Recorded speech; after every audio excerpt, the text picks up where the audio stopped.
Assalamualaikum warahmatullahi wabarakatuh. Alhamdulillah ya, pada pagi hari ini kita bisa bertemu kembali ya di mata kuliah mikrobiologi dan virologi ya. Melanjutkan atau mereview pertemuan sebelumnya, ya, kita kemarin sudah bersama-sama ya membahas atau mendiskusikan tentang bakteriologi ya, dalam artian karakteristik atau ilmu yang mempelajari tentang bakteri ya, baik itu kemarin kita singgung dari strukturnya ya, struktur dari sel bakteri itu seperti apa, terus dilihat dari apa namanya bentuk sel bakterinya ya, terus bagaimana mekanisme perkembangbiakan pada bakteri ya, salah satunya itu kemarin yang sudah kita bahas ya, atau sudah kita diskusikan di pertemuan sebelumnya. Sebelum kita masuk ke pertemuan kita hari ini ya, untuk mengkaji dari apa namanya materi tentang bakteri patogen ya, kemarin kita belajar tentang bakteriologinya secara umum. Kita hari ini akan mencoba membahas dari tema yang masih sama kaitannya dengan bakteri, tetapi kita lebih spesifiknya ke bakteri patogen ya. Sebelum kita mulai, mungkin tadi sudah dibaca ya materi yang sudah saya share ya. Kira-kira apa yang sudah dapat kalian deskripsikan atau sudah bisa dipahami ya terkait dengan materi yang sudah saya bagikan tadi. Ya, silakan siapa dulu mau mencoba untuk mereview ya hasil atau menyampaikan hasil apa namanya review materi yang sudah saya kirimkan tadi. Ya, silakan ya, siapa yang mau mencoba? Saya Pak, izin Pak. Ya, Sri Endang, silakan. Baik, dari hasil bacaan saya tadi, saya dapat menyimpulkan bahwa bakteri yang berbahaya bagi manusia itu disebut sebagai bakteri patogen atau yang dapat menyebabkan penyakit di dalam tubuh. Nah, bakteri patogen ini dapat mengakibatkan infeksi bakteri yang ditandai dengan proliferasi atau perkembangbiakan bakteri tersebut di dalam tubuh. Selanjutnya, bakteri patogen ini tergolong ke dalam prokariot dan tidak memiliki mitokondria atau lamela. Nah, bakteri patogen ini adalah penyebab utama kematian manusia dan menyebabkan penyakit atau infeksi. Terima kasih. Oke, ada lagi yang lain yang mau mencoba untuk menyampaikan ya. Jadi dari materi yang sudah dibagikan tadi, kira-kira apa sih yang bisa saya ambil garis merahnya kan gitu ya. Ya. Tadi siapa Sri tadi sudah menjelaskan ya, mulai dari pengertiannya ya, terus beberapa kelompok ya, kalau kita berbicara tentang patogenesis atau patogen, berarti di situ adalah kelompok organisme atau bakteri yang menyebabkan suatu kematian yang pada umumnya gitu ya. Mungkin ada lagi ya, tadi kan banyak di materi itu, kurang lebih ada sekitar berapa halaman tadi ya. Jadi kita bisa mencoba membagi beberapa poinnya. Tadi kalau saya tangkap Sri tadi masih di depan ya, beberapa poin yang ada di slide-slide pertama kan gitu ya. Mungkin yang lain silakan. Ya.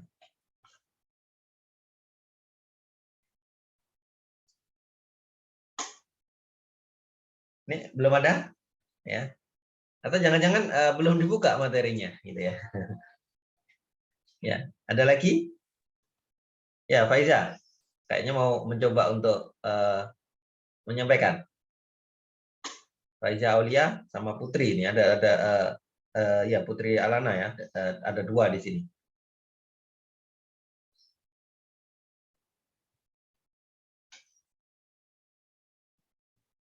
Oke, nggak ada? Ya. Ada Pak. Ya, silakan. Ini Faiza atau putrinya ini? Faiza Pak. Oke, silakan.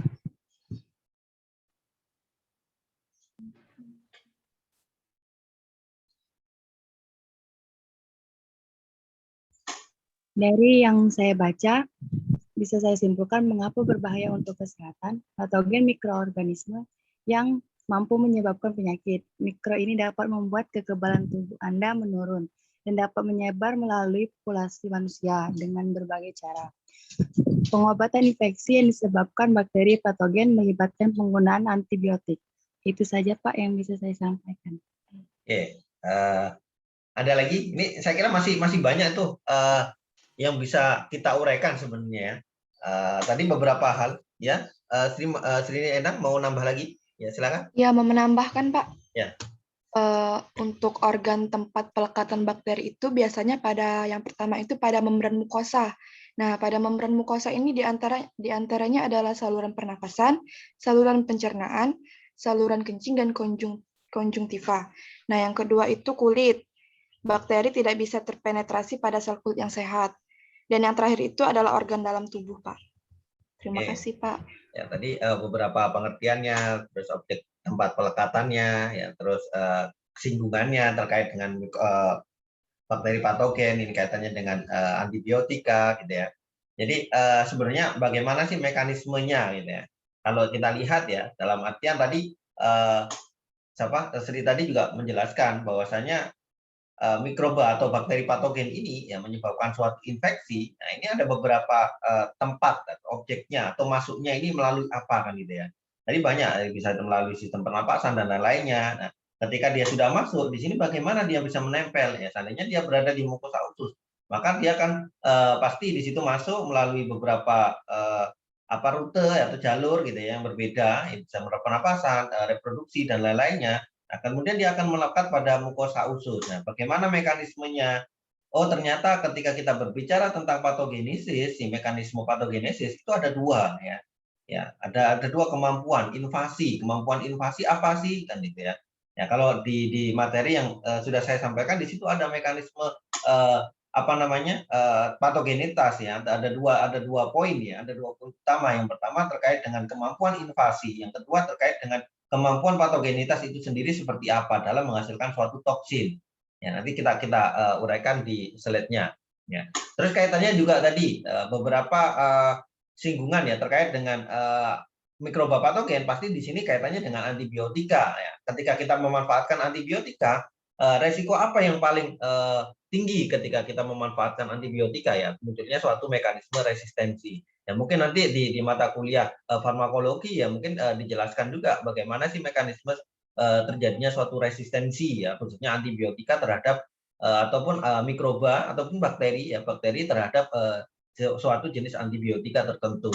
Nah, mungkin itu ya sekilas tadi beberapa teman-teman yang lain ya mungkin secara keseluruhan saya harapannya ini ya ketika kita review terlebih dahulu ya jadi di sini bisa diukur ya bagaimana kemauan untuk melakukan suatu tugas bacanya atau tugas mandirinya ya terkait dengan membaca referensi terkait di setiap pertemuan.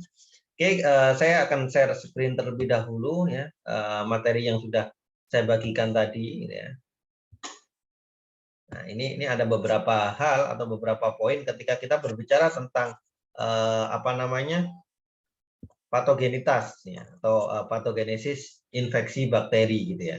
Jadi bentar.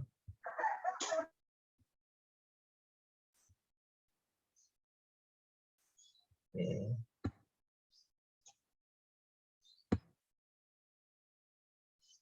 Oke, jadi ketika kita berbicara tentang patogen, ya, bakteri patogen, jadi ketika kita berbicara bakteri patogen kan pasti banyak itu bakterinya. Ya, pasti kaitannya dengan apa? Ketika kita berbicara patogen pasti kaitannya dengan infeksi ataupun penyakit. Ya, jadi ketika kita lihat ya bakteri patogen itu sendiri seperti apa? Jika bakteri membentuk hubungan parasit ya dengan organisme lain, ya mereka digolongkan sebagai kelompok patogen. Jadi ibaratnya gini. Ya, keberadaan bakteri itu ya dalam suatu lingkungan ya ketika kita berbicara lingkungan ini bisa di dalam tubuh manusia atau bisa di dalam makanan atau bisa di dalam hewan ataupun yang lainnya ya di sini bakteri yang berhubungan parasit ya. Jadi dia mengambil keuntungan sendiri ya. Bakteri ini tumbuh dan berkembang ya dengan cara merugikan lingkungannya atau melemahkan dari lingkungannya ya, itu disebut dengan atau digolongkan ke dalam satu kelompok bakteri yang bersifat patogen atau bakteri yang menyebabkan kerugian dari makhluk hidup yang lainnya atau lingkungannya. Ya. Bakteri patogen adalah penyebab utama kematian manusia dan menyebabkan penyakit dan infeksi. Jadi tahapannya di sini tidak langsung pertama gitu ya, menyebabkan kematian manusia. Ya, tetapi di sini ya bakteri patogen ini menyebabkan suatu infeksi ataupun penyakit. Ketika di sini tidak ada suatu penanganan yang tepat, ya, dalam menghilangkan atau membunuh mikroorganisme, khususnya bakteri patogen tadi. Ketika tidak ada yang penanganan yang tepat, ya maka apa yang terjadi? Ya bisa menyebabkan kematian. Karena apa? Secara keseluruhan bakteri patogen ini dia memanfaatkan secara keseluruhan dari makhluk hidup itu untuk apa? Untuk memperoleh nutrisinya. Ya. Dan selain untuk memperoleh nutrisi, bakteri ini juga menghasilkan suatu senyawa toksin ataupun racun yang dapat melemahkan atau mempengaruhi secara fisiologi dari makhluk hidup yang ditempati tadi atau lingkungannya. Ya, ini contohnya, ya, contohnya ketika ada beberapa jenis, ya, contohnya di sini ada tetanus yang disebabkan kontaminasi dari mikroba atau bakteri patogen, terus ada demam tipus, ya, terus ada difteri, ya, terus ada sifilis, kolera, ya, keracunan makanan, kusta, tuberkulosis. Nah, ini semua kan penyebabnya apa? Oh, ternyata disebabkan oleh kelompok bakteri patogen gitu, atau bakteri yang menyebabkan suatu penyakit ataupun bakteri yang menyebabkan suatu infeksi. Ketika proses penanganannya tidak dilakukan secara tepat, ya, maka apa yang terjadi? Ya bisa menyebabkan kematian dari makhluk hidup tadi. Seandainya ini menginfeksi manusia, ya bisa menyebabkan kematian di dalam atau menyebabkan kematian pada manusia, gitu ya. Nah, ini contohnya. Nah, ada apa namanya penyakit tipes gitu ya yang disebabkan oleh Salmonella typhusa kan gitu contohnya ya. Nah, di sini Salmonella typhusa ya pasti dia akan menyerang ya, memanfaatkan secara keseluruhan atau mengganggu aktivitas fisiologi dari tubuh manusia. Ya, mekanismenya nanti bisa dilihat bagaimana sih apa namanya gangguan dari Salmonella typhusa yang ada di dalam tubuh manusia. Kenapa kok bisa menyebabkan pelemahan ketika terjadi terus-menerus ya? Daya tahan tubuh akan selalu turun ya sehingga menyebabkan kematian dan seterusnya. Atau juga bisa kita lihat dari tuberkulosis ya. Tuberkulosis ini kan banyak sekali objeknya atau hostnya atau tempat parasitnya atau tempat tinggalnya juga berbeda-beda. Ada yang tuberkulosis di sini ya bisa jadi di dalam sistem pernapasan atau bisa jadi di dalam saluran pencernaan atau bisa juga di dalam sistem rangka dan seterusnya. Ya, ini ketika tidak terjadi penanganan yang tepat, ya bagaimana apa namanya tidak terpengaruh ya, bagaimana pertumbuhan dari tuberkulosis ini seperti apa ketika tidak ada penanganan ya, maka populasinya akan selalu meningkat. Kenapa? Karena suplai nutrisi yang ada di dalam lingkungannya, seandainya ada di dalam sistem pernapasan atau di dalam paru-paru. Nah, di sini nutrisi banyak dihasilkan ya, dihasilkan atau dimanfaatkan. Banyaknya nutrisi yang dihasilkan di sini juga nanti akan berpengaruh terhadap organ dari hostnya atau manusianya. Oh, ternyata ketika tingginya populasi tuberkulosis atau bakteri tuberkulosis di sana ya, di situ bisa menyebabkan terjadinya apa namanya gumpalan ya atau cairan di dalam paru-paru yang dapat mengganggu aktivitas respirasi dan seterusnya. Sehingga ketika ini tidak terjadi suatu penanganan menghambat atau membunuh pertumbuhan dari bakteri tuberkulosis, apa yang terjadi? Ya tingginya kerusakan jaringan pada sistem respirasi. Ketika terjadi kerusakan, apa yang terjadi ya? Ketika dibiarkan ya bisa jadi menyebabkan kematian di dalam atau kematian dari manusia tersebut.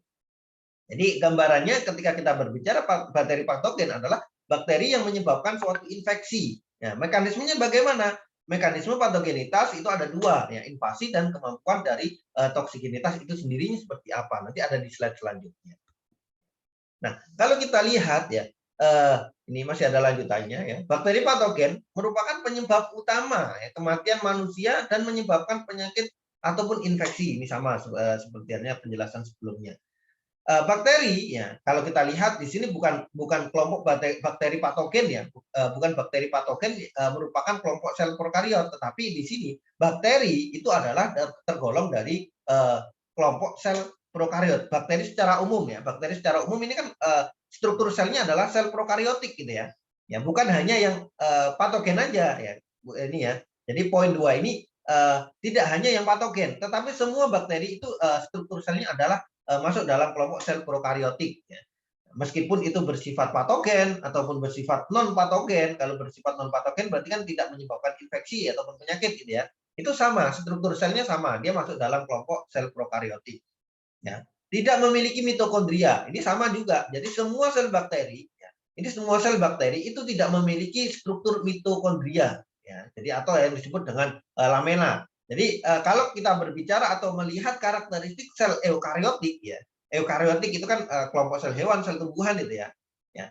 Dia memiliki struktur mitokondria. Ya. Nanti bisa dilihat struktur organel selnya. Oh, ternyata di dalam sel ya, ini terdapat struktur sel atau penyusun sel yang disebut dengan mitokondria. Sedangkan pada kelompok bakteri atau sedangkan dalam kelompok sel prokariotik dia tidak memiliki struktur mitokondria. Jadi tidak memiliki mitokondria ini tidak hanya pada sel bakteri patogen aja, tetapi secara keseluruhan atau secara umum bakteri itu tidak memiliki struktur mitokondria.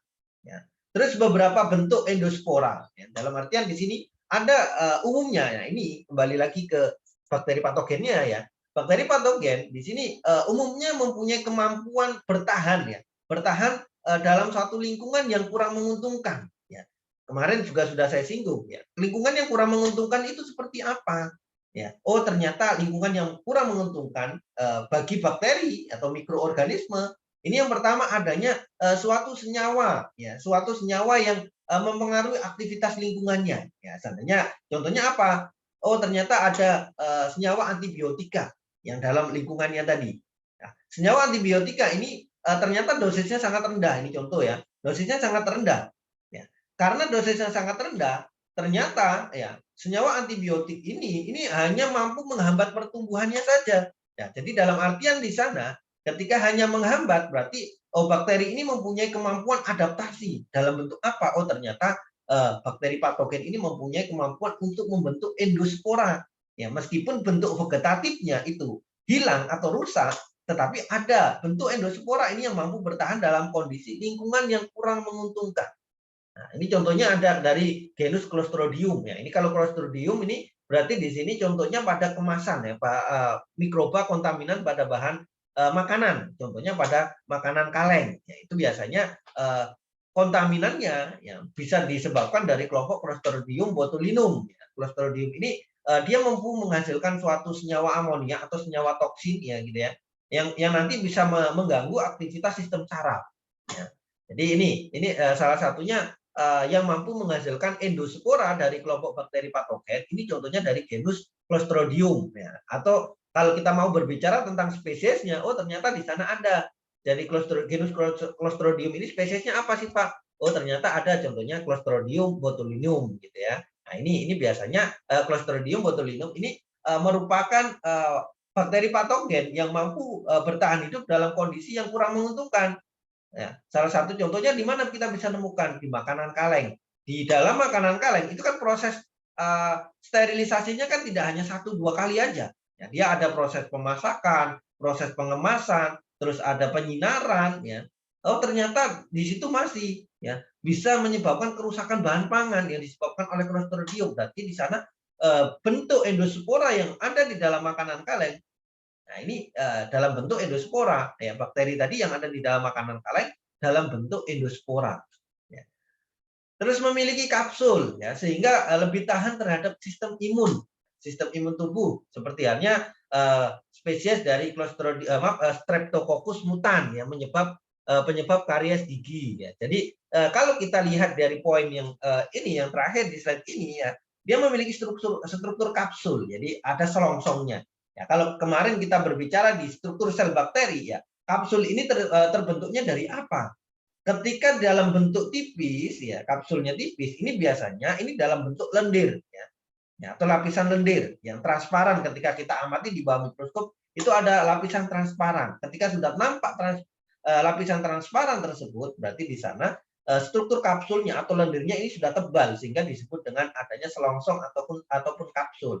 Nah, lendir ini dapat digunakan untuk apa? Oh, ternyata lendir ini dapat digunakan untuk melemahkan dari sistem imun, ya, sistem imun dari hostnya tadi. Hostnya seandainya di sini manusia, ya, bisa jadi sistem imun yang ada di dalam tubuh manusia ini tidak bisa menembus dari struktur kapsulnya atau lendirnya yang dimiliki oleh Streptococcus mutan yang menyebabkan apa? Oh, ternyata menyebabkan karies pada gigi. Nanti di sini ada di dalam saluran pencernaan. Nah, biasanya ya Streptococcus mutan di dalam mulut, ya, di dalam mulut ini bisa jadi merupakan mikroba apa namanya flora normal gitu ya. Flora normal. Apa sih flora normal kan gitu ya?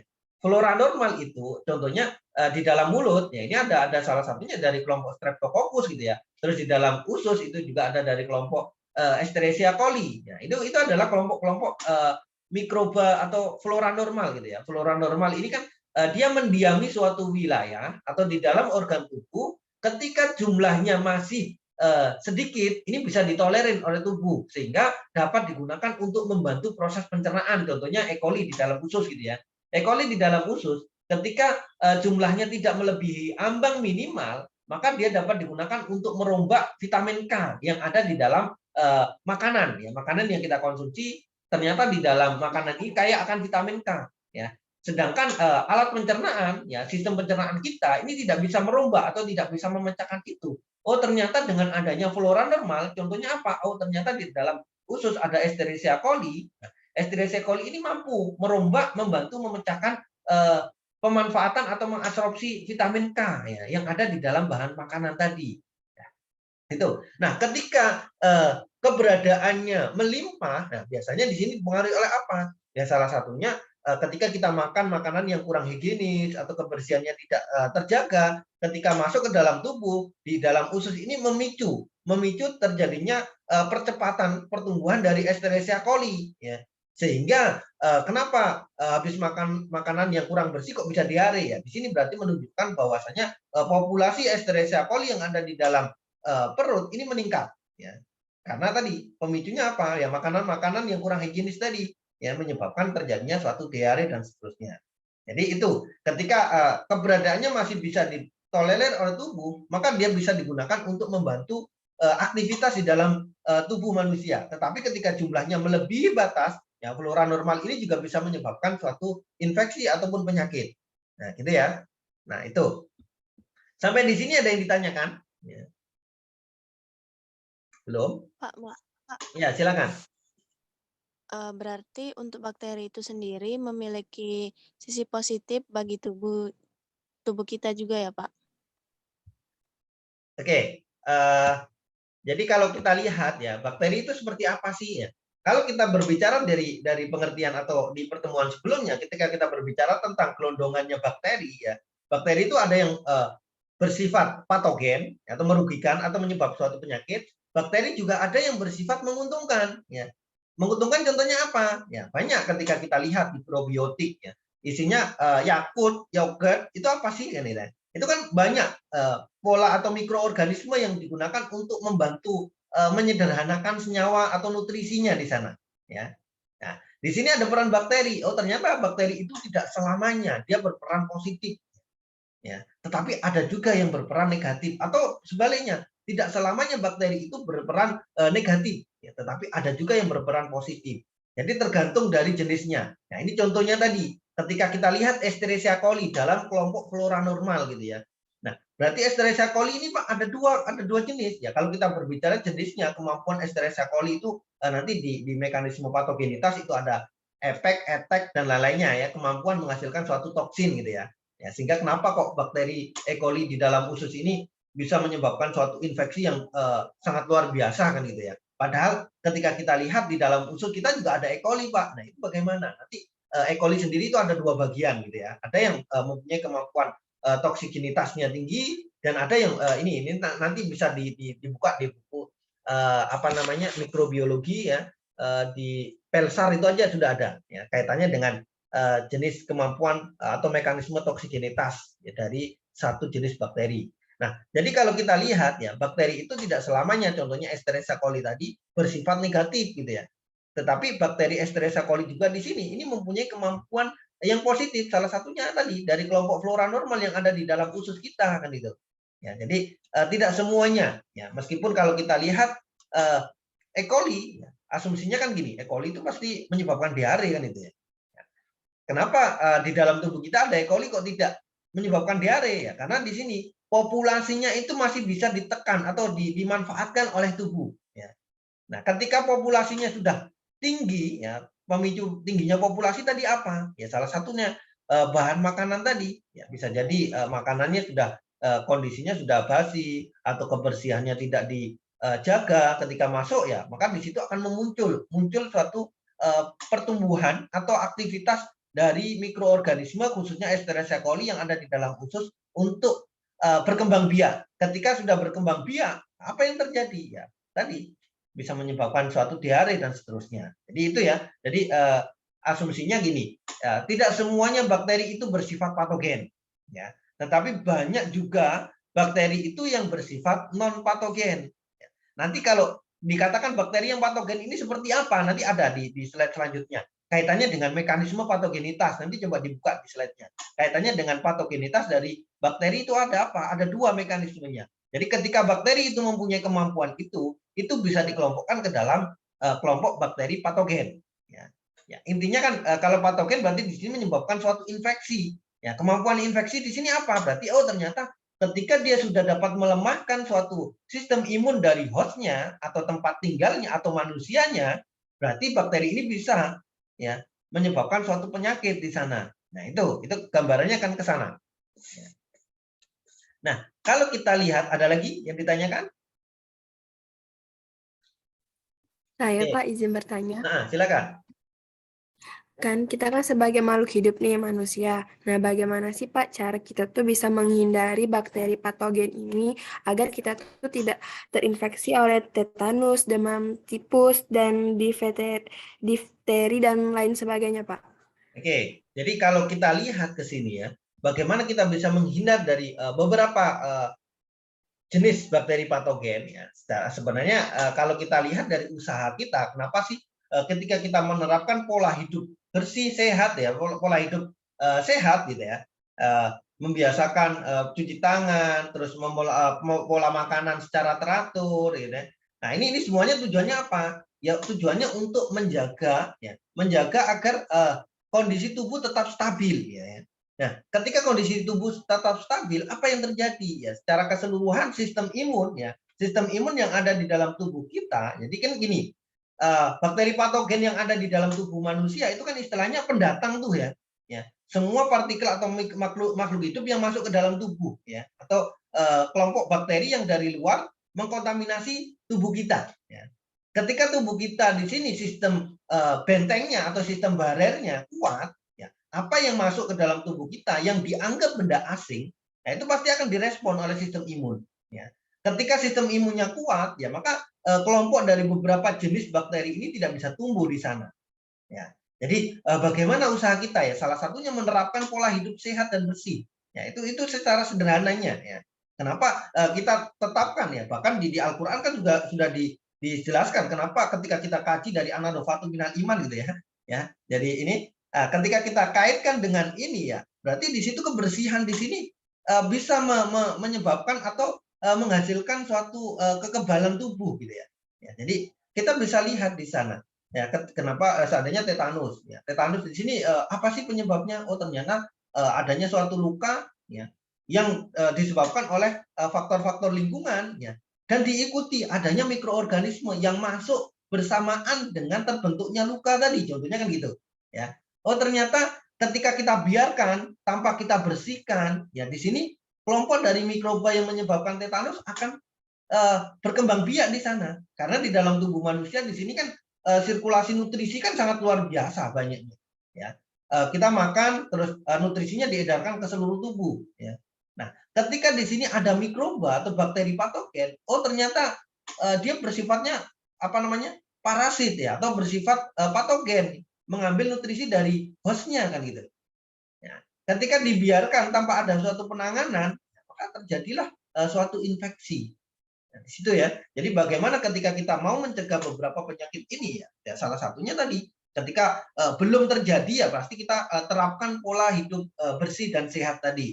Ketika sudah terjadi ya maka apa yang terjadi? Apa yang bisa kita lakukan? Ya tadi kita bisa melakukan atau membunuh ataupun menghambat dengan cara apa ya, salah satunya dengan jenis antibiotika tertentu. Nah nanti pemanfaatan antibiotika itu juga ada prosedurnya ya. Kenapa ketika pemanfaatan suatu antibiotika kok tidak langsung aja Pak kita kasih dosis yang besar, pasti kan mati itu ya. Banyak mikroorganisme yang atau bakteri tadi bisa menyebabkan kematian ya. Ya, kenapa kok tidak langsung aja dengan dosis yang besar? Ya tadi kaitannya dengan resistensi. Ketika kita sudah memanfaatkan suatu konsentrasi yang tinggi, Ya, ketika terjadi suatu infeksi yang sama, kita kasih dosis yang rendah, apa yang terjadi? Ya, maka bakteri patogen tadi akan menter atau dalam artian kebal gitu ya. Dia kebal, tidak akan merespon lagi ya senyawa-senyawa tadi, senyawa-senyawa antibiotika tadi. Jadi tahapannya itu kan seperti itu. Dari dosis yang rendah terus pemanfaatan atau penggunaannya ini sampai tuntas ya. Benar-benar populasi dari mikroba patogen tadi atau bakteri patogen tadi sudah mati ya atau sudah tidak ada dalam lingkungannya. Ketika ternyata ada, contohnya di tuberkulosis ini ya. Kenapa tuberkulosis itu waktu terapi antibiotika 6 bulan kan gitu ya. Ya. Karena di sini ketika 1 bulan pemanfaatan antibiotika, ya ini biasanya gejala-gejala itu tidak akan muncul lagi. Ya, dalam artian si A atau si manusia tadi ini sudah sembuh kan itu. Tidak muncul lagi gejala-gejala dari penyakit dari tuberkulosis gitu ya atau TBC gitu ya. Tetapi ya ketika kita putus ya pemanfaatan atau penggunaan antibiotika karena di sini ya tuberkulosis di sini kan mempunyai kemampuan bertahan dalam kondisi lingkungan kurang menguntungkan. Salah satunya ada senyawa antibiotika tadi. Ya, ketika kita putus atau kita berhenti memanfaatkan antibiotika, di sini struktur endosporanya dari tuberkulosis dia akan berkembang lagi. Ketika dia sudah berkembang, ya, apa yang terjadi? Ketika kita kasih antibiotik yang sama, dia akan resisten, akan kebal gitu ya. Nah, itu sama seperti itu. Jadi ketika kita belum terjadinya suatu infeksi yang disebabkan oleh bakteri, ya kita bisa menerapkan pola hidup sehat, ya, pola hidup bersih gitu ya. Contohnya tadi dari flora normal, Escherichia coli. Kalau kita nggak mau kena diare ya nggak usah makan makanan yang tidak higienis atau tidak bersih kan itu ya. Kalau mau terkena diare yang disebabkan Escherichia coli, coba aja makan makanan yang kurang bersih kan itu ya. Ya. Pak, saya pernah makan cuma sekali, kok tidak terjadi diare? Berarti di sana sistem kekebalan tubuh dari manusia tadi atau si A tadi ini tinggi sehingga ketika bakteri Escherichia coli atau flora normal yang ada di dalam saluran pencernaan ini akan berkembang, ternyata bisa ditangani oleh sistem kekebalan tubuh atau sistem imun sehingga tidak terjadi suatu diare. Ya, sedangkan yang satunya sama Pak, makanannya sama. Kenapa kok terjadi diare? Berarti di sini kaitannya dengan sistem kekebalan tubuhnya berbeda antara si A dan si B, ya, sehingga si B ini bisa terjadi infeksi atau terjadi suatu diare. Itu contohnya seperti itu. Oke? Ya, ini masih pengertian ya terkait dengan patogenesis.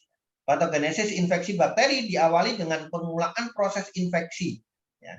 Sehingga mekanisme timbul dengan adanya tanda-tanda gejala penyakit. Jadi ketika kita berbicara patogenesis yang disebabkan oleh infeksi bakteri itu dimulai dari mana? Ya mula-mulanya ya adanya gejala-gejala suatu penyakit. Ya, ketika tanpa adanya suatu penanganan, ya maka di situ akan muncul satu proses infeksi.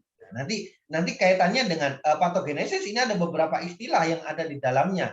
Yang pertama ada infeksi, terus ada patogen, ada patogenesis, dan ada virulensi. Nah, jadi apa sih bedanya patogen, apa sih bedanya patogenitas kan gitu ya.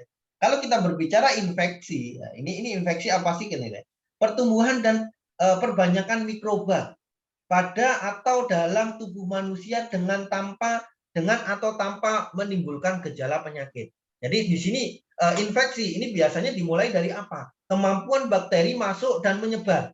Ya, di sana belum ditandai dengan adanya suatu gejala-gejala infeksi atau gejala penyakit. Lagi juga catatan. Ya, gimana? Apa? Oke. Ya, jadi itu ya kalau kita berbicara tentang infeksi, ini bakteri sudah masuk ternyata. Ya, artinya pertumbuhan dan perbanyakan mikroba. Berarti mikroba itu sudah masuk melalui apa? Ya, kalau dilihat di slide selanjutnya itu kan ada. Ya, bisa jadi melalui saluran pencernaan. Ya. Ketika masuk di dalam saluran pencernaan, ya ini belum timbul ya gejala-gejala infeksi atau gejala penyakit belum timbul. Tapi bakteri yang ada di dalam pencernaan ini sudah mulai menyebar. Ya. Nah, ini yang disebut dengan infeksi dimulai dengan perbanyakan jumlah mikroorganisme meskipun belum adanya atau belum ditandai dengan adanya penyakit ataupun gejala-gejala infeksi. Nah, terus patogen. Patogen di sini adalah organisme yang dapat menimbulkan penyakit. Jadi patogen ini adalah organismenya. Contohnya bakteri patogen. Berarti organismenya apa? Oh, ternyata kelompok dari bakteri ya, yang menyebabkan suatu penyakit ya, atau disebut dengan bakteri patogen. Sedangkan kalau patogenesis atau patogenitas, di mana di sini kemampuan agen infeksi untuk menimbulkan penyakit. Berarti di sini kemampuan dari patogen atau kemampuan dari bakteri, agen ini berarti sumber penyakitnya apa? Bisa dari virus, bisa dari bakteri, bisa dari fungi, ya, bisa dari kelompok protozoa atau yang lainnya, ya, atau dari kelompok parasit dan juga gitu ya.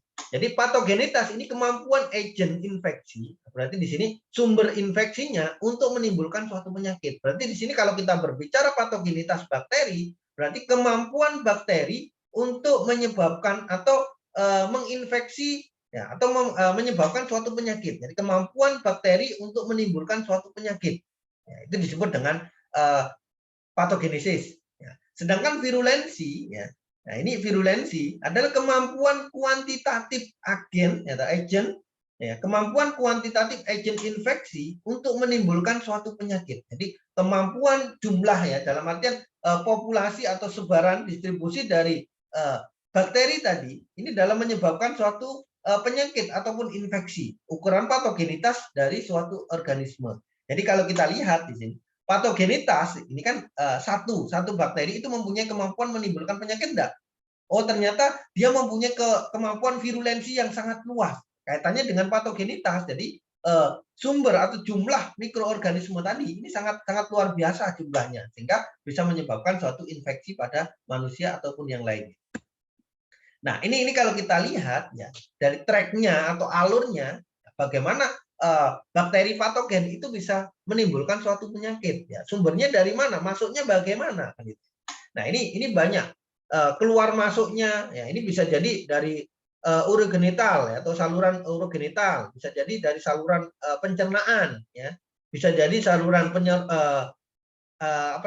respirasi. Ya. Terus bisa juga adanya vektor pembawa. Ya. Di sini ada arthropoda. Terus adanya melalui kulit dan lain-lainnya. Jadi ini kalau kita lihat sirkulasi keluar masuknya bakteri patogen dari luar ke dalam tubuh atau dari dalam tubuh keluar, ini banyak caranya.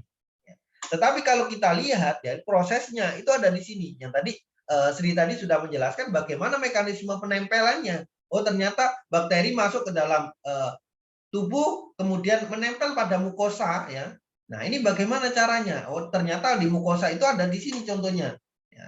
Nah, ini yang terluar ada jaringan epitelium. Nah, ini ada contohnya. Ya. Jadi bakteri sama jaringan epitel itu bisa berikatan karena ada proses ada reseptornya yang mengikat untuk penempelannya, ada tempat mendaratnya kan gitu ya. Jadi reseptor ini apa? Oh, ternyata di reseptor ini ada struktur protein ya. Kalau kita berbicara mungkin di biokimia nanti protein itu kan seperti halnya gembok sama kunci. Ketika sudah ketemu gembok sama kunci dia bahkan berikatan gitu ya. Ya, mungkin nanti di biokimia seperti itu konsep sederhananya ya. Ya. Sehingga di sini ada reseptor yang menghubungkan antara bakteri dengan jaringan ya atau organ ya, sehingga bakteri tadi akan menempel ya, atau yang disebut dengan proses adhesi di sini. Ini ada proses adhesinya. Di sini ada bakteriumnya, terus di bawah ada jaringan epitelnya. Ya, jadi di sini ini bakterinya ya. Terus di bawah ini ya. Nah, ini ada epitel dari inangnya atau hostnya, gitu, tempat tinggalnya atau manusianya. Ya. Nah, bagaimana mekanismenya? Oh, ternyata di sini ada proses adhesi atau penempelannya. Di situ ada pola reseptor yang menghubungkan antara bakteri dengan jaringan. Nah, ini apa? Ya, di sini kalau kita lihat kan ada struktur protein gitu ya. Nah, ini. Jadi ini kalau kita lihat. Nah, ini bakteri ini menempel, satu bakteri menempel ya. Jangan-jangan bakteri ini tidak mempunyai kemampuan menyebar kan itu ya. Ya, karena di sini ketika dia menempel sudah dapat dilemahkan oleh sistem imun, sudah dapat dihilangkan atau direspon oleh sistem imun sehingga bakteri yang nempel di mukosa usus bisa hilang atau mati. Ya. Tetapi ketika dia mempunyai kemampuan invasi atau menyebar, maka ketika dia sudah nempel maka dia akan mengambil nutrisi dari inangnya untuk terjadi apa? Pertumbuhan dan perkembangan. Ketika sudah bertumbuh dan kembang, ya, maka dia akan menyebar. Ya, menyebar. Jadi di sini tadi ya ini kemampuan infeksi ya. Yang pertama, ya ketika bakteri mempunyai kemampuan infeksi berarti dia mampu tumbuh dan memperbanyak mikroba ya dalam tubuh manusia dengan atau tanpa menimbulkan suatu penyakit. Nah, di situ ya. Jadi ketika dia mempunyai kemampuan infeksi berarti poin 1 ini jelas di sini. kemampuan infeksi. Nah, ini infeksi apa di sini? Oh, ternyata dia disebut dengan kemampuan invasi, tumbuh dan berkembang dan menyebar. Ya, meskipun di sini belum menimbulkan suatu penyakit, tetapi populasi dari bakteri di suatu jaringan atau di dalam hostnya itu sudah menyebar. Ya. Oke, nah sehingga di sini, ya ini kan poin satunya ini, ya, merupakan kemampuan bakteri untuk menyerang dan menyebar. Nah, ini tahapan infeksi, berarti tahapan paling sederhana di infeksi ada di sini, invasi ini. Ya. Nah, invasi itu apa aja poinnya ya? Kita kembali ke poin ini ya, kembali lagi di sini. Jadi kemampuan mikroba ya, atau bakteri tadi ya, tumbuh ya, dan berkembang ya. Dalam artian di sini ini bertumbuh dan berkembang adalah menyerang dan menyebar ya. Ditandai meskipun ditandai dengan tidak adanya gejala-gejala infeksi, tetapi populasi ya, populasi dari jumlah bakteri yang warna ini ya, yang ini sudah bertambah terus ya. Ya, dalam artian ketika proses invasi ya, ini sudah dapat melemahkan dari sistem imun ya, melemahkan dari imun ya. Nah, itu. Setelah mempunyai kemampuan invasi, ada lagi tahapannya. Ya, bisa jadi ya ketika bakteri hanya mempunyai kemampuan invasi, apakah dia dapat dikatakan kelompok bakteri patogen, Pak? Iya, cuman tingkat patogenesisnya ini tidak kuat gitu ya, karena dia tidak mempunyai kemampuan untuk menghasilkan toksigenitas atau racunnya. Ya, kalau kita lihat di sini tadi apa toksigenitas? Ya, kaitannya di sini. Berarti kemampuan agen infeksi untuk menimbulkan penyakit ya. Kaitannya dengan toksin, berarti di situ mempunyai kemampuan menghasilkan suatu senyawa racun ya, atau senyawa yang dapat mengganggu ya aktivitas dari fisiologi inangnya ya. Ya, merupakan kemampuan bakteri dalam bentuk membentuk toksin ya, dalam membentuk toksinnya. Nah, jadi jelas ya, toksigenitas ini kemampuan menghasilkan suatu toksin. Nah, kapan dihasilkan suatu toksin? Ketika bakteri ini sudah mencapai fase tertentu. Ya, kemarin kita berbicara di sana ada fase pertumbuhan ya. Ada fase pertumbuhan yang ada fase adaptasi, eksponensial, stasioner. Nah, toksin ini dihasilkannya di mana? Ya, pada saat terjadinya metabolit sekunder. Ya. Nah, toksigenitas itu dibagi menjadi dua. Mekanisme toksigenitas itu ada dua. Ya. Yang pertama ada eksotoksin, yang kedua ada endotoksin. Ya. Kalau eksotoksin ini dihasilkan dari bakteri yang masih hidup, ya, dikeluarkan dari tubuh bakteri ke sekelilingnya. Nah, jadi kalau kita lihat ya dari gambar yang di sini, ini bakterinya masih aktif membelah itu ya di sini ya.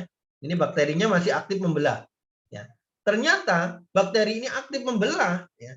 Dia juga pada fase stasioner nanti ya.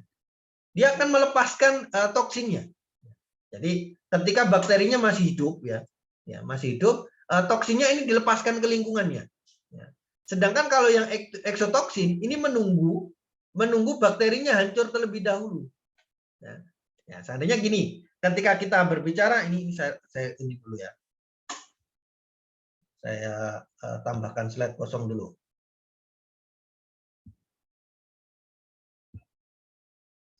Nah. Oke, saya tambahkan di sini.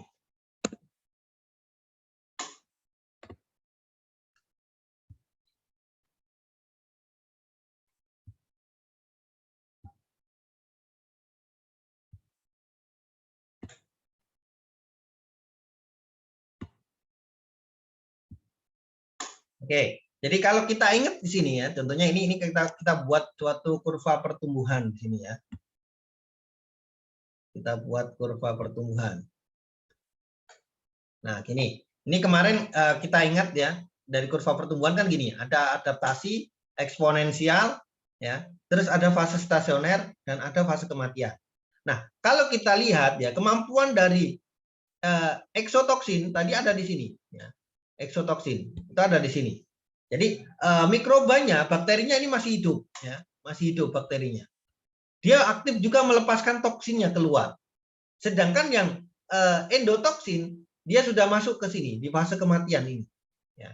Menunggu bakteri ini lisis atau pecah, mati dulu. Ya. ketika mati, ya, baru toksinnya ini berpengaruh ke lingkungan. Ya. Jadi tidak di sini, ya. Dalam artian di sini kan ada fase eksponensial, ya. Ini fase tumbuh, ini fase tetap, ya. Tumbuh, ini fase tetap atau fase stasioner. Ya. Jadi kalau kita berbicara di sini, ya, eksotoksin ini bakterinya masih hidup, dikeluarkan dari tubuh bakteri ke sekelilingnya. Sedangkan yang di endotoksin di sini toksin dihasilkan oleh bakteri-bakteri yang telah mengalami lisis atau setelah bakteri tersebut hancur atau setelah mengalami kematian gitu ya. Nah, ini biasanya yang terjadi dari kelompok endotoksin ini adalah dari gram negatif, merupakan bagian utama dari dinding sel gram negatif. Jadi umumnya tetapi memungkinkan juga ya, gram negatif juga mempunyai kemampuan eksotoksin gitu ya. Ya, tetapi yang sering terjadi ya di lingkungan ya, dalam beberapa kasus yang terjadi suatu endotoksin itu biasanya dari kelompok gram negatif. Ya, kemarin masih ingat gram positif itu yang bagaimana, gram negatif itu yang kayak apa? Ya, masih ingat kira-kira? Ya, ini biasanya nanti di UTS, di praktikum nanti akan kita ketemu lagi gram positif, gram negatif. Ya, bagaimana pembentukan gram positif, gram negatif kan gitu. Ya, masih ingat ya? Terkait dengan struktur dinding sel penyusunnya. Ya. Kalau gram negatif kemarin seperti apa? Gram positif bagaimana? Coba nanti dibuka lagi lah, gitu ya. Ya.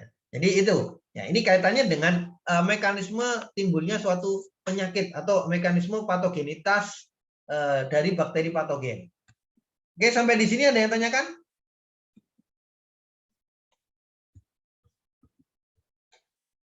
Ya.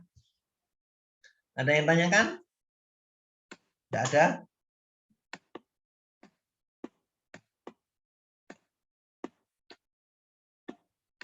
Maaf Pak, izin bertanya. Oke, silakan. Kan tadi bakteri patogen itu menyebabkan penyakit kayak demam, tipes, tetanus gitu Pak ya. Ya. Nah, penyakit tersebut saat bakteri itu hanya memiliki invasi atau sampai ke toksik itu Pak? Oke, jadi gini, ada beberapa hal ya, kaitannya gini. Kapan bakteri ini mempunyai kemampuan invasi aja Pak? Kapan mempunyai kemampuan toksigenitas? Tadi ada contoh. Ketika kita lihat ya di dalam tubuh ya, ini ke dalam tubuh gini ya, adanya benda asing ya, adanya benda asing yang masuk ini bisa berupa bakteri ya, ataupun yang lainnya atau dan lain-lain ya, bisa parasit atau yang lain. Pasti di dalam tubuh ini ada proses responnya, sistem imun. Ya. Ketika di sini. Nah, ini kalau kita berbicara tadi, nah, ini mampu menyerang dan menimbulkan infeksi. Infeksi di sini ini ya. Pertumbuhan dan banyaknya mikroba dalam tubuh manusia dengan atau tanpa menimbulkan suatu penyakit. Ya. Itu kata kuncinya di situ. Jadi ketika di sini kemampuan invasi ini bisa muncul suatu gejala ya ataupun tidak ya. Jadi bisa jadi seandainya ketika kita lihat ada Salmonella typhosa masuk ke dalam tubuh kita. Oh, ternyata tubuh merespon dengan ditandainya ada demam, ya, ada demam, gitu ya, demam tinggi dan lain-lainnya, ya, ada demam. Nah, kalau kita lihat di sini, ya, ternyata dari aktivitasnya ini tidak terpengaruh manusia ini, tubuhnya masih tetap, cuman ada tanda-tanda gejala demam. Nah, disinilah ini masih tahapan invasi. Ya, ketika ternyata dari Salmonella typhosa itu mempunyai kemampuan endotoksin sama eksotoksin, ya, jadi dia aktif menyebar, ya, aktif membelah di beberapa jaringan, di beberapa organ dan lainnya, sehingga menyerang ke seluruh tubuh. Ya, ini demamnya terus terjadi. Ya.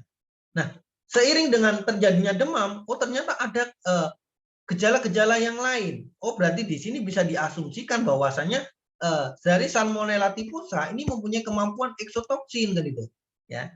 Tetapi ketika hanya sebatas demam, terus habis itu populasinya bisa ditekan sehingga demamnya menurun. Ya.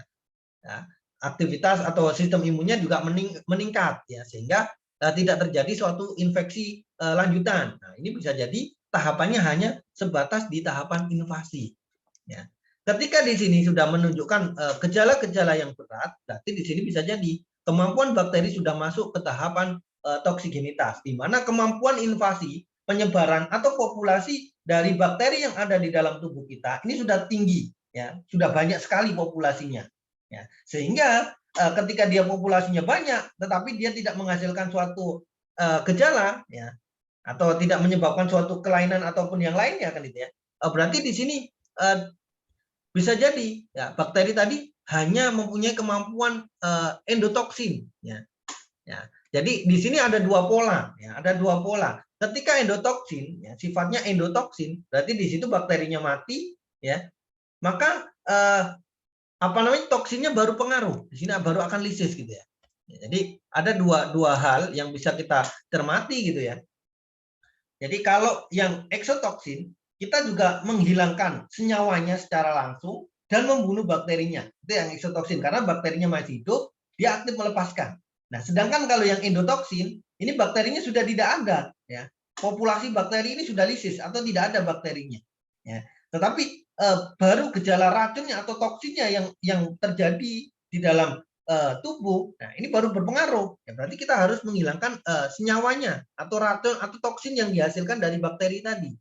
Ya, jadi ini ada dua tahapan, ya. Biasanya terjadi suatu populasi mikrobanya tidak ada, tetapi kok masih ada beberapa gejala, berarti ini bisa jadi disebabkan dari kelompok endotoksin, ya.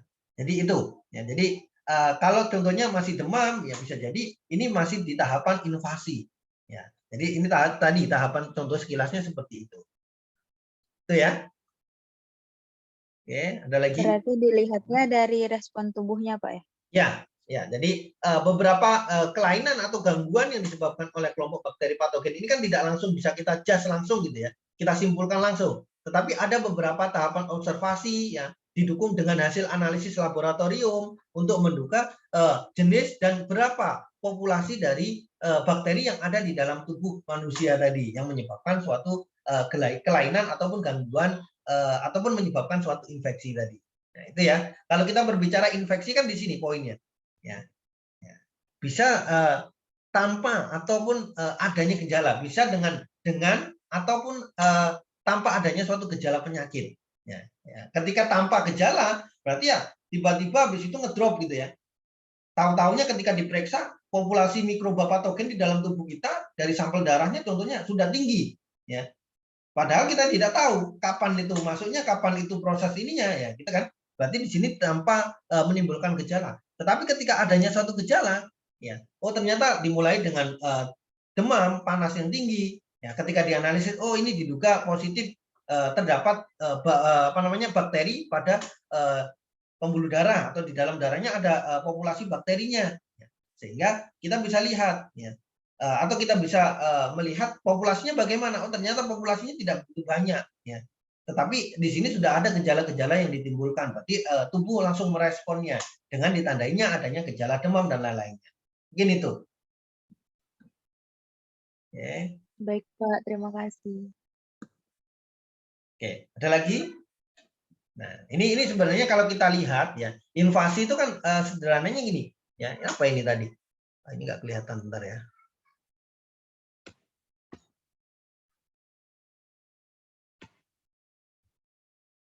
Oke. Invasi. Invasi di sini merupakan proses apa itu?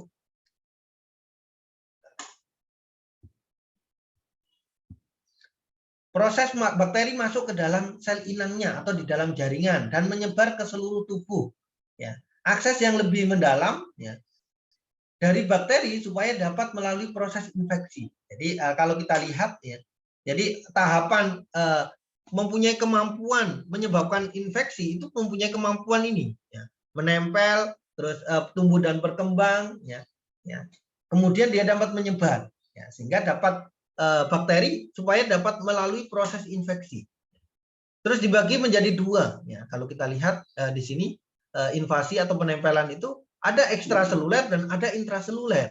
Ya. Kalau yang ekstraseluler berarti terjadi pada mikroba yang masuk barer jaringan untuk menyebar ke dalam tubuh inangnya baik melalui peredaran darah maupun limfa. Jadi ini berarti terjadinya masuk ke dalam tubuh, ya, secara apa ini? Maaf, ini ekstraseluler, terus ini terjadi apabila mikroba benar-benar penetrasi. Ya, jadi kalau kita lihat di sini dari ekstra, berarti dari terjadinya mikroba masuk ke dalam barrier jaringan untuk menyebar dan ke dalam tubuh inangnya, baik melalui peredaran darah maupun ke limfa. Jadi di sini dari ekstra dulu, ekstraseluler. Terus yang intraseluler, ya, ini apabila mikroba benar-benar penetrasi di dalam sel inangnya, dalam hidup, ya, dan hidup di dalamnya. Jadi kalau kita lihat, ya, yang ekstraseluler berarti ini adanya di luar sel. Ya. Di luar sel ini maksudnya di mana? Oh ternyata menyebar di dalam inangnya melalui peredaran darah, ya, peredaran darah atau sirkulasi darah dan ataupun melalui limfa, ya, kelenjar limfa. Ya. Sedangkan kalau yang invasinya secara intraseluler berarti ini ada di dalam selnya, di dalam sel inangnya. Kalau ekstra itu kan di luar, ya, ekstraseluler berarti di luar selnya, di dalam luar atau di luar sel inangnya. Ya. Bisa di mana? Oh ternyata bisa di saluran atau pembuluh darah atau peredaran darahnya atau di kelenjar limfanya. Ya. Sedangkan kalau yang intraseluler berarti dia masuk ke dalam sel inangnya. Ya. Nah, sebagian besar bakteri gram negatif dan gram positif, ya, yang bersifat patogen mempunyai kemampuan ini. Ya, jadi bisa jadi dari satu individu, ya, dari bakteri, ya, satu bakteri contohnya gram positif atau gram negatif. Ternyata gram positif atau gram negatif ini mempunyai kemampuan ini, ya, mempunyai kemampuan intra dan ekstraseluler. Ini bisa, ya. Dia bisa penetrasi di luar sel dan dia juga bisa berpenetrasi di dalam sel inangnya, bisa masuk ke dalam sel inang. Ya, ini disebut dengan proses invasi, kemampuan menyebar dan menyerang, baik itu secara ekstraseluler ataupun secara intraseluler. Ya, menyebar dan menyerangnya di mana? Bisa di luar selnya, bisa di dalam sel dari sel inangnya. Nah, tempat pelekatannya ini tadi juga sudah dijelaskan.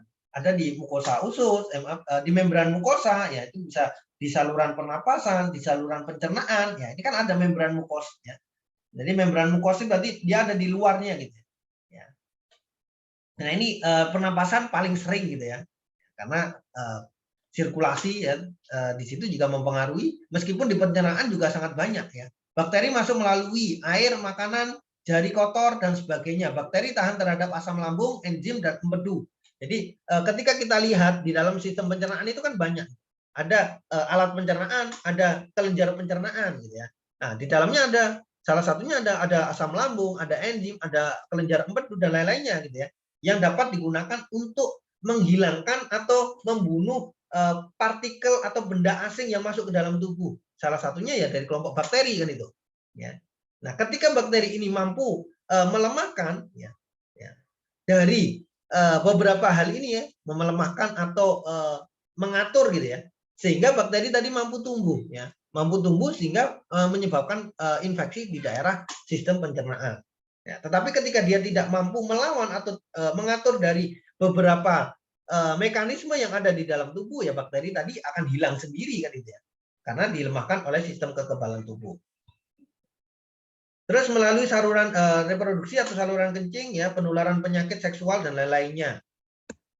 Terus ada konjungtiva, membran yang melapisi bola mata, ya. Ada lapisan membran konjungtiva, itu juga bisa digunakan untuk menempel. Jadi kalau kita lihat di sini organ menempel tempat pelekatan bakteri gitu ya, untuk menempel di mukosa, membran mukosa. Membran mukosanya ini di mana? Oh ternyata ada di saluran pernapasan, saluran pencernaan, saluran reproduksi, dan ada membran konjungtiva. Ya. Contohnya di mana? Oh ternyata ada membran tipis pada bola mata. Nah, terus organ yang lainnya tempat menempel pelekatan bakteri bisa dari kulit gitu ya. Nah di kulit di sini, ya, bakteri tidak bisa berpenetrasi, ya, pada sel kulit yang sehat. Jadi contoh sederhana, gimana kok bisa masuk ya? Seandainya tanpa adanya luka gitu ya. Tadi tetanus ya, ketika tanpa adanya luka ya maka bakteri yang nempel di kulit ini tidak bisa penetrasi atau tidak bisa masuk gitu ya. Atau tidak bisa melemahkan atau menyerang dari inangnya ya. Beberapa mikroba dapat menyerang melalui folikel rambut dan kelenjar keringat. Jadi ini ketika kulit ya dalam artian kondisinya sehat ya, maka meskipun di sini ini ada poin ini tidak bisa berpenetrasi atau tidak dapat menyerang. Ya, tetapi ketika di sini ya balik-balik lagi dari sistem kekebalan tubuh ya, dari luar itu kan di kulit ini kan merupakan sistem kekebalan atau sistem imun non spesifik kan ya. Dia merespon semua yang menempel pada kulit. Ya. baik itu partikel hidup ataupun tak hidup gitu ya, pasti akan direspon oleh kulit. Ya. Sehingga ketika kulit kita sehat ya tidak bisa partikel asing atau kelompok dari parasit itu tidak bisa menembus ya dari barrier kulit. Terus beberapa fungsi ya, beberapa fungi dapat tumbuh pada kulit karena mampu memproduksi enzim keratinase. Ya, jadi kenapa ada kulit yang panuan gitu ya? Karena di sini ya fungi atau jamur ini mampu menghasilkan suatu enzim keratinase. Enzim keratinase di sini nanti dapat digunakan untuk menghasilkan atau tumbuh dan berkembangnya dari fungi. Ya. Kenapa di situ? Ya salah satunya apa yang menyebabkan pertumbuhan dari fungi? Ya salah satunya kelembapan, kualitas kebersihan dari kulit, gitu ya. Nah ini ketika tidak diperhatikan, maka fungi akan menempel dan tumbuh berkembang di daerah kulit. Dengan cara apa? Fungi menghasilkan suatu enzim keratinase yang dapat digunakan untuk hidup dan berkembang di daerah epidermis kulit. Di mana di epidermis kulit dengan adanya enzim ini nanti nutrisi yang ada di daerah di bawah jaringan epidermis itu dapat dimanfaatkan atau dapat digunakan untuk pertumbuhan atau kebutuhan hidup dari fungi. Ya. Nah itu. Nah kalau kita lihat gini, Pak, kenapa sih fungi atau panu itu ya, ketika kita kasih obatnya ya dia hilang tapi muncul lagi. Ya. Tetapi ketika kita tidak kasih obat kok bisa hilang sendiri, Pak? Ya berarti di sini ya kualitas dari kulit atau kesehatan kulit ya baik itu kesehatannya ataupun kualitas kebersihannya itu bagus ya. Maka fungi atau penyebab dari tinea face color atau panu itu nanti akan hilang sendiri. Ya. Seandainya di sini kelembapan kulitnya tinggi, kebersihannya rendah, ya tidak lama dari kelompok fungi ini akan nempel di kulit. Gitu ya. Oke, terus dari organ dalam. Ya. Nah, mikroba langsung beradhesi atau proses bakteri menempel pada permukaan sel inang. Nah, ini tadi bisa masuknya melalui sistem pernapasan atau bisa melalui gigitan dari serangga atau arthropoda, ya, ataupun yang lainnya. Pada organ di bawah kulit atau membran mukosa melalui rute parental. Ya, bisa jadi di sini ada injeksi, ada gigitan, ada luka, ada sayatan, ada bedah. Nah, ini semuanya bisa menyebabkan kontaminan dari kelompok bakteri patogen. Ya, contohnya tadi tetanus. Tetanus tidak akan muncul ketika tidak adanya luka pada daerah jaringan di bawah epidermis. Ya. Jadi ketika terjadi suatu luka, kualitas kebersihannya tidak diperhatikan, maka akan memunculkan beberapa kelompok bakteri patogen yang lainnya. Nah, itu contohnya. Terus ada beberapa mikroba yang hanya dapat timbul ya atau menimbulkan suatu penyakit apabila masuk rute parental. Contohnya apa di sini? Ini contohnya dari Streptococcus pneumonia. Ya. Di sini Streptococcus pneumonia ini menyebabkan penyakit pneumonia atau saluran pernapasan. Ya, ini apabila dia terhirup, tetapi ketika tertelan ini tidak menyebabkan suatu penyakit. Tandanya gini, ada kelompok dari Streptococcus pneumonia ya di udara, terus mengkontaminasi bahan pangan ya di makanan kita, terus kita makan makanannya tadi. Nah, di sini tidak menimbulkan suatu penyakit ya. Tetapi ketika pneumonia yang ada di udara atau dalam arti Streptococcus pneumonia yang ada di udara sporanya masuk kita hirup gitu ya. Nah, di dalam saluran pernapasan dia akan menyebabkan suatu infeksi. Tetapi ketika masuk melalui saluran pencernaan, dia tidak menyebabkan suatu infeksi. Jadi ini ada poin ini ya. Ada beberapa mikroba yang hanya dapat timbul menimbulkan suatu penyakit apabila masuk di rute parental atau rute sebenarnya gitu ya. Mungkin itu. Nah, ini contoh ya, contoh dari beberapa kelompok dari bakteri. Contohnya ada Staphylococcus aureus ya, di mana di sini masuk dalam kelompok gram positif ya. Nah, berarti kalau kita lihat dari gram positif ini umumnya adalah bersifat apa tadi? Kalau berdasarkan mekanisme toksigenitas, endotoksin ataukah eksotoksin? Endo atau ekso? Umumnya kalau bersifat atau dari kelompok gram positif ini bersifat eksotoksin. Ya. Nah ini sifatnya atau berbentuk bentuknya apa? Itu apa nih? Saffris ya, ukurannya 0,8 sampai 1 mikron, ya, milimikron.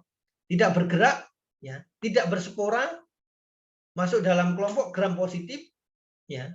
Tumbuh baik pada kondisi pada kaldu, dalam di sini ini ada media ya, kaldu ini media ya. Ada media ya, bisa di media Na, bisa di PDA dan lain-lainnya ya. Dengan suhu 30 derajat Celcius ya. Bersifat aerob, berarti di sini Staphylococcus aureus dia sifatnya aerob ya. Jadi dia membutuhkan oksigen bebas gitu ya. Koloninya bulat, cembung, buram, dan seterusnya, dapat bertahan antara 6 sampai 14 minggu, ya, menjaga kebersihan kulit. Ya, ini cara pencegahannya apa? Ya, salah satunya dengan cara membersihkan atau menjaga kualitas kebersihan kulit. Ya, menggunakan UV ya, pada kamar operasi. Ini tujuannya untuk menghilangkan keberadaan Staphylococcus aureus pada ruang operasi dengan menggunakan sinar UV. Kemarin prinsip kerja dari penyinaran seperti apa, saya kira bisa diingat-ingat lagi gitu ya, dengan cara menembus dinding sel, terus targetnya adalah materi genetiknya gitu ya, kalau menggunakan sinar UV dalam proses sterilisasi. Terus ada Shigella, ya, ini biasanya kelompok dari Salmonella Shigella, itu sepaket ya. Ini merupakan dari kelompok gram negatif ya. Ini umumnya biasanya terjadinya kelompok apa namanya, patogen pada sistem pencernaan gitu ya. Nah, penyebab penyakit disentri ya, ini kan di sistem pencernaan ya, disebabkan dari kelompok Salmonella dan Shigella biasanya. Ya, bersifat aerob ya, dan juga bisa terjadi secara anaerob, sehingga jelas ketika kita lihat di sini disentri berarti dia bisa bersifat secara aerob fakultatif di situ. Tumbuh maksimum pada suhu 37 derajat, pH netral di situ ya. Koloninya kecil, halus, tidak berwarna. Ketika diamati atau media pertumbuhannya apa? Shigella. Oh, bisa dari Salmonella Shigella agar, atau Eosin methylen blue agar, atau dari kelompok media McConkey gitu ya. Ini adalah media-media spesifik gitu. Tahan terhadap agent fisik dan kimia. Berarti di sini sumber apa namanya, sterilisasinya ya. Dia bisa tahan dalam kondisi fisik, bisa jadi pemanasan karena dia bisa menghasilkan suatu endosporanya.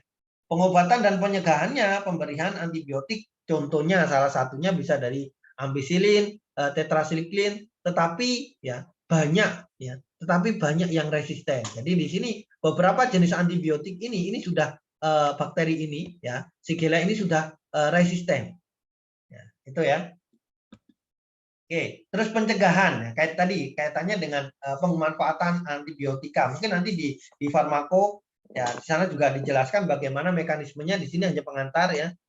Infeksi bakteri ya dapat diobati dengan antibiotika yang diklasifikasikan sebagai ada kelompok dari bakteriosidal dan ada bakteriostatis. Kemarin di apa namanya, sterilisasi ya, sterilisasi kimia itu kan ada bakterisidal dan ada bakteriostatis, kaitannya dengan kemampuan membunuh dan kemampuan menghambat.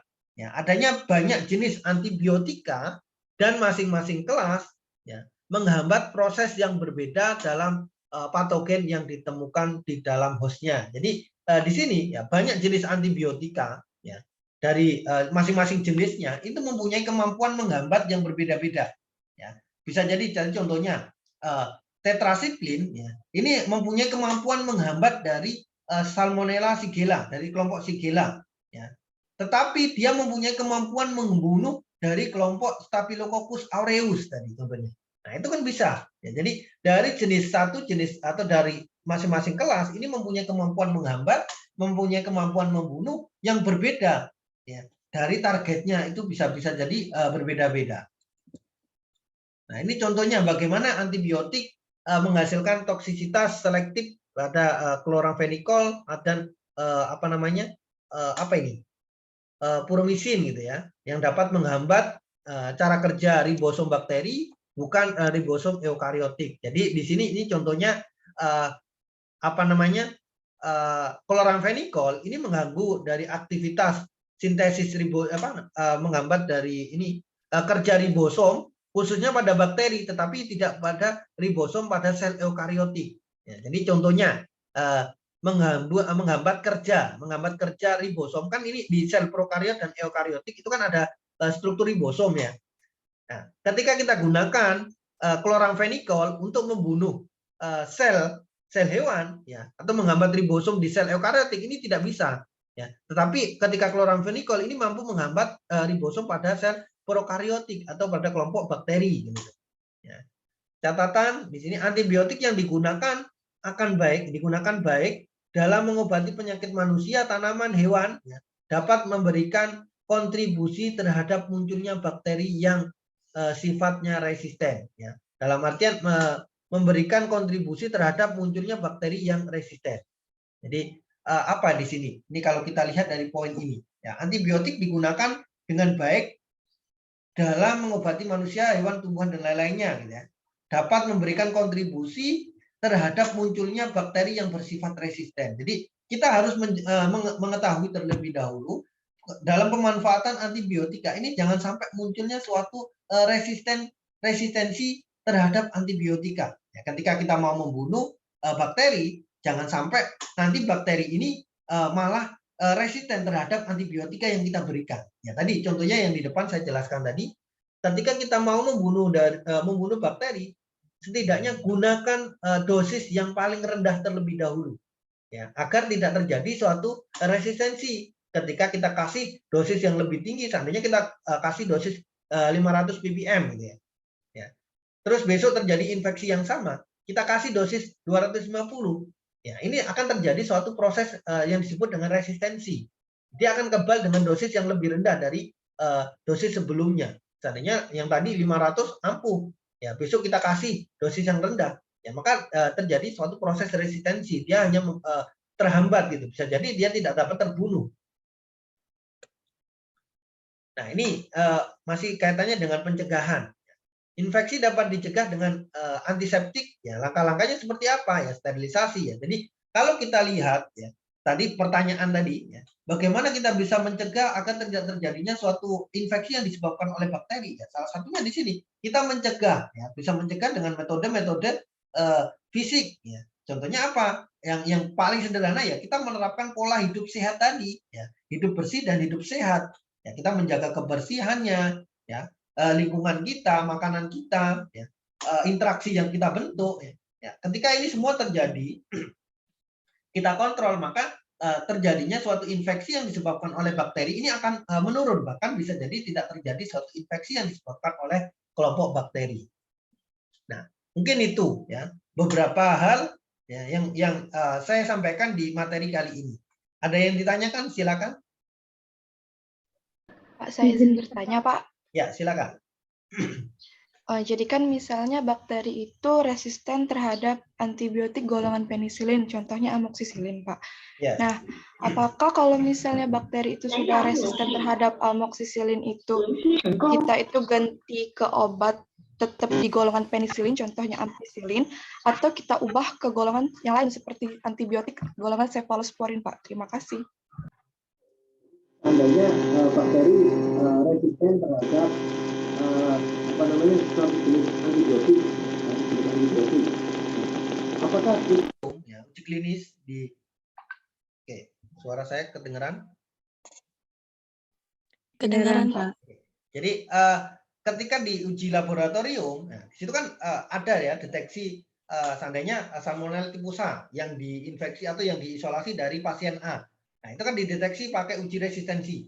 Nah, ketika sudah resisten, biasanya dihindari penggunaan jenis antibiotika tersebut. Nah, itu biasanya seperti itu. Tujuan kita melihat resistensi, ya.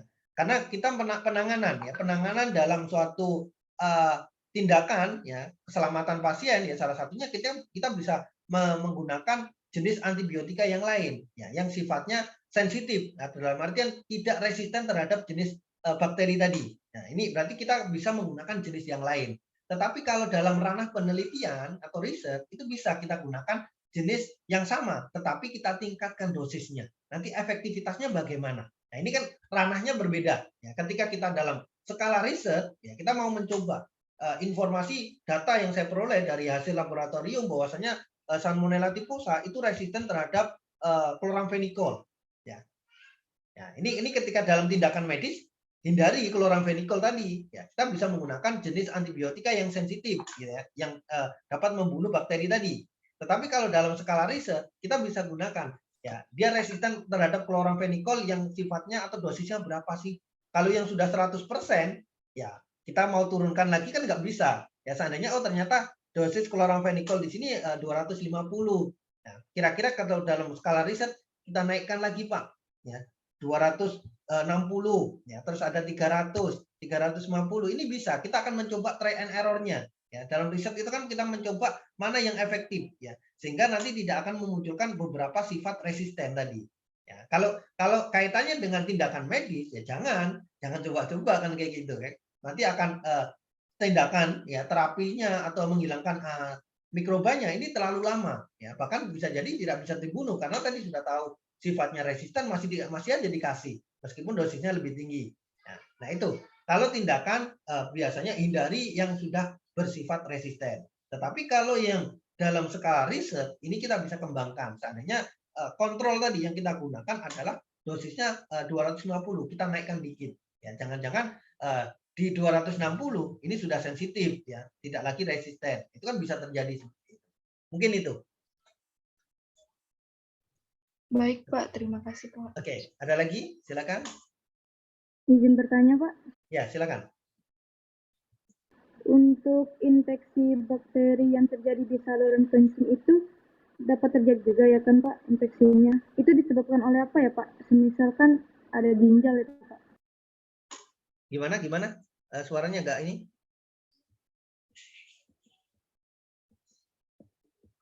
Coba bisa diulang ya. Suaranya agak kecil. Saluran kencing itu kan Pak sering terjadi juga infeksi bakteri kan Pak. Nah, itu biasanya disebabkan oleh apa Pak? Oke, pada saluran kemih gitu ya, saluran reproduksi ya? Ya. Iya Pak. Oke, tadi di depan di sini ada, ya contohnya gini.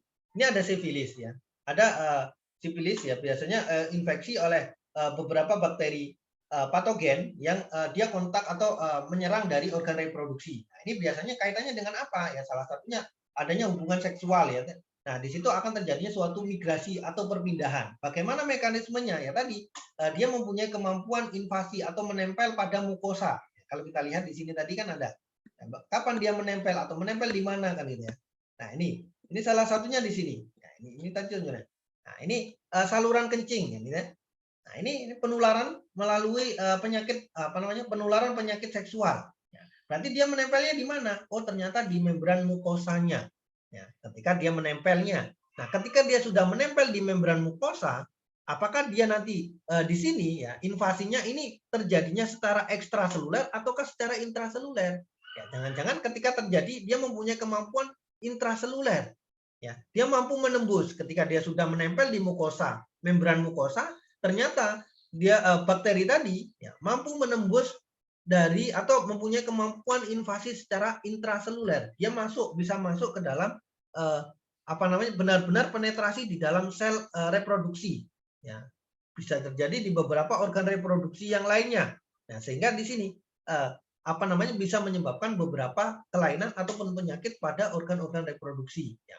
Penyebarannya bagaimana? Ya salah satunya kalau ketika kita lihat di sini tadi, ya, penyebarannya dia pasti melalui atau kelompok dari penularan penyakit seksual yang terjadi hubungan seksual. Ya. Dari situ ya akan muncul beberapa migrasi atau perpindahan bakteri dari satu tempat ke tempat yang lainnya. Menempelnya di mana? Menempel pertamanya ada di membran mukosa. Ya, pada saluran reproduksi. Ketika di situ kemampuan bakteri, ya, setelah menempel di membran mukosa di sini, ternyata dia mempunyai kemampuan intra dan ekstraseluler, ya maka di sini akan menyebar di organ-organ reproduksi atau di sel organ reproduksi. Ya, nanti targetnya juga berbeda-beda. Ya, di organ reproduksi itu kan tidak hanya satu organ ya, tapi kumpulan ya dari sistem reproduksi itu kan di situ banyak sekali. Ya, nanti dia menyerangnya di mana? Nah, ketika kita lihat ya, kenapa kok bisa menyebarkan suatu saluran penyakit menular atau penyakit seksual di sini ya. Salah satu kualitas kebersihan dari beberapa organ reproduksi tadi ini tidak diperhatikan ya. Karena di sini tujuannya kenapa? Tadi ada poin yang di pertama tadi ya. Mana tadi? Saya lihat tadi. Mana tadi? Oke, bukan di sini ya. Bentar, saya cari lagi. Di kulit tadi ya. Contoh di sini aja. Nah, ini contoh gini ya. Pada kulit yang sehat ya. Pada kulit yang sehat ya. Ini tidak mikroba atau bakteri patogen tadi tidak dapat berpenetrasi atau tidak dapat melemahkan ya. Ini contohnya seperti itu. Nah, kulit yang sehat ini dapatnya dari mana? Oh, ternyata dari pola perilaku hidup bersih dan sehat tadi. Ya, sama ketika di organ reproduksi juga seperti itu. Ya, pola hidup atau pola hidup bersih dan sehat tadi tidak diterapkan. Ya, bisa jadi terjadinya suatu migrasinya suatu infeksi ataupun penyakit pada organ-organ reproduksi. Nah, mungkin itu ya. Pertama, dia menempelnya melalui mukosa, membran mukosa. Kemudian di membran mukosa ini jenis bakteri patogennya, contohnya sipilis tadi. Nah, sipilis ini mempunyai kemampuan invasinya apa? Apakah dia mempunyai kemampuan toksik ekstraseluler? Apakah intraseluler? Oh, ternyata dia mempunyai kemampuan ekstraseluler, Pak. Atau Pak, dia mempunyai kemampuan intraseluler. Dia masuk ke dalam sel reproduktif.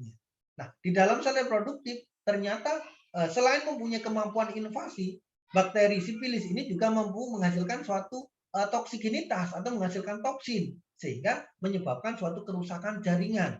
Ya, jaringan apa ya? Jaringan organ-organ reproduksi tadi. Nah, mungkin itu. Ya. Baik Pak, terima kasih. Oke, ada lagi?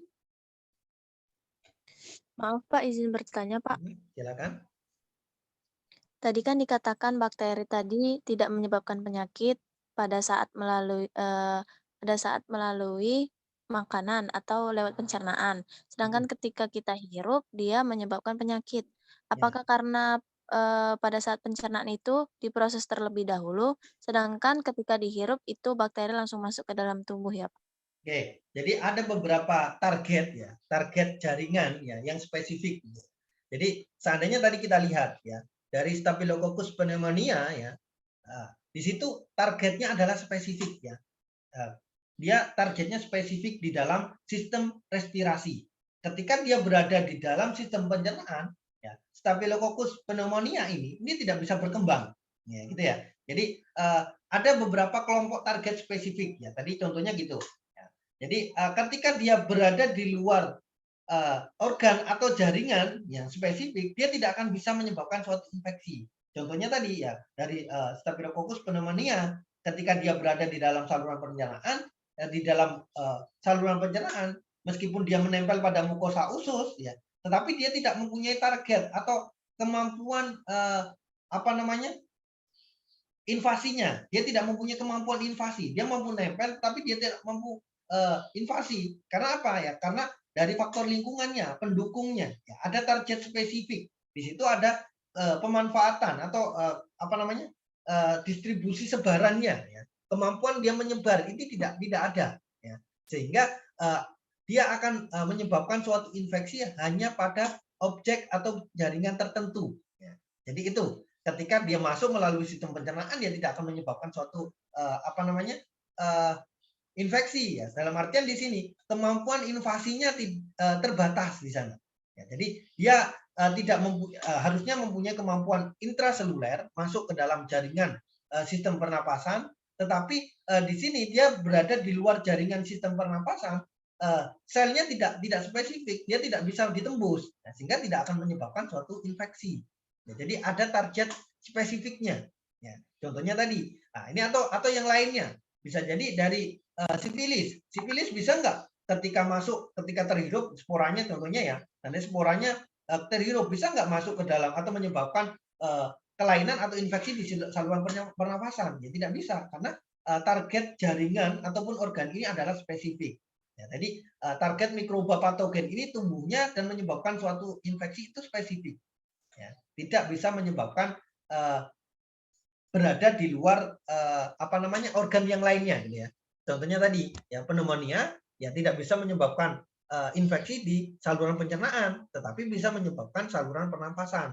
Ketika terkonsumsi atau termakan ya tidak bisa menyebabkan suatu pneumonia di dalam saluran pencernaan, ya, karena dia tidak bisa terdistribusi, ya, baik itu secara ekstraseluler gitu ya. melalui sistem pembuluh darah. Ya, dia tidak dapat menembus mukosa usus, terus masuk ke pembuluh darah, masuk lagi ke paru-paru. Tidak ada mekanisme seperti itu. Ya, mungkin itu ya. Maaf Pak, untuk bakteri tadi kan hanya berkembang di saluran pernafasan. Apakah ada saluran lain selain pernafasan yang dapat menyebabkan bakteri ini hidup gitu gimana ya? Bakteri Ya, gitu Pak. atau hidup gitu ya. Ya, jadi gini, kalau kita lihat ya, kalau kita mau tumbuhkan, ya banyak kita bisa lihat pertumbuhannya, bisa kita lihat tumbuh dan berkembang, tumbuhnya bisa ya. Bisa kita perbanyak gitu ya. Tetapi di sini ya, contoh sederhananya ketika di dalam contohnya Staphylococcus pneumonia ya, Staphylococcus pneumonia masuk ke dalam usus ya atau sistem pencernaan. Di dalam sistem pencernaan di situ ada kelenjar pencernaan. Yang salah satunya bisa jadi membunuh dari Staphylococcus pneumonia. Nah, bisa nggak Pak dia hidup? Ketika dia mampu tumbuh atau melemahkan dari sistem kekebalan tubuh, salah satunya tadi ada kelenjar pencernaan, bisa asam lambung dan lain-lainnya, itu dia mampu menempel dan dia ada berkembang di sana. Ya. Dia menempel dan hidup di situ. Tetapi dia tidak melakukan suatu penyebaran atau penambahan populasi. Ya. Dalam artian dia cuma bisa bertahan dalam kondisi lingkungan yang tidak sesuai gitu, atau kurang menguntungkan karena adanya tekanan-tekanan dari salah satunya tadi asam lambung. Ya. Nah ini karena dia tidak bisa berkembang ya secara signifikan ya, atau invasinya ini terhambat. Dia hidup ya, hidup di organ, tetapi dia tidak mampu berkembang ya, pasti nanti akan tereliminasi ya. Ya karena ada apa di dalam sistem pencernaan kan tidak hanya asam lambung tapi banyak secara yang lainnya, fisiologi yang lainnya, sehingga dia tidak bisa menyebabkan suatu infeksi di dalam saluran pencernaan. Tetapi kalau kita lihat ya, bisa nggak Pak kita isolasi ya. Ketika dia tidak hidup ya tidak bisa diisolasi ya, atau tidak bisa kita amati ya. Dia spesifik ya. Pneumonia ini spesifik, dia hidupnya di dalam saluran pernapasan ya. Di situ secara fisiologi lingkungan ya, secara sel inangnya dia tepat ya, sehingga dia mampu melakukan aktivitas fisiologinya. Ketika kondisi lingkungan tidak tetap, dia digunakan untuk menyerang atau melemahkan, ya itu aja susah ya. Padahal ketika lingkungannya tidak tepat ya, dia untuk hidup aja susah, apalagi untuk menyebabkan suatu infeksi kan gitu bahasanya kan gitu. Ya. Ketika dia di saluran pernapasan, ya ini kan tempat hidupnya, memang lingkungannya ya, nutrisinya secara faktor-faktor lingkungan ini memang tersuplai di sana ya. Sehingga ketika dia mau berkembang dan menyebabkan suatu infeksi itu sangat mudah sekali. Tetapi ketika dia di luar inangnya atau di luar jaringan tempat hidupnya, dia untuk hidup aja susah ya, apalagi untuk menyebabkan suatu infeksi. Nah, seperti itu. Iya, baik, terima kasih Pak. Oke, ada lagi? Kalau tidak ya kita cukupkan gitu ya. Oke, cukup? Cukup? Ya. Ada yang ditanyakan lagi? Minggu depan kita kaji terkait dengan materi mikologi ya. Kalau nggak salah mikologi untuk minggu depan.